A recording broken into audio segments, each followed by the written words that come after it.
ንቁ የሆኑበትን በተለይ በኮራፕሽን ዙሪያ ላይ ያው እንደሚታወቀው አገር የሚያውቀው የንግዱ ማህበረሰብ መፍትሄ አላገኝም፣ መልስ አይሰጠኝም፣ የትም ቢሄድ አዲስ ነገር የለም፣ ያው ነው። ዛሬ ባጋልጥ ነገ ደግሞ አንደኛው ቢባረር አንደኛው አካል ይበድለኛል፣ አንደኛው አካል ይጫነኛል፣ አንደኛው አካል አቢዩዝ ያደርገኛል በሚል እዛው በኮራፕሽን በገንዘብ የሚወጣበትን መንገድ ይፈጥራል እንጂ መፍትሄ እንዳለ እንኳን አያስብም። የትኛውም የንግድ ማህበረሰብ ተው እባክህ ተይው እባክሽ ነው የሚለው፣ ግን መፍትሄ አለ፣ ሰሚ አካልም አለ።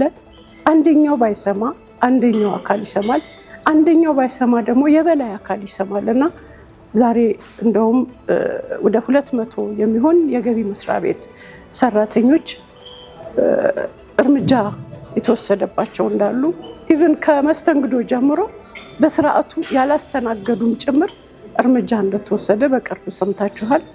እርምጃ መወሰድ ብቻ ሳይሆን ያሉትንም የማስተማር ስራና እንዳይቀጥል የማድረግ ስራ ከመንግስት ይጠበቃል።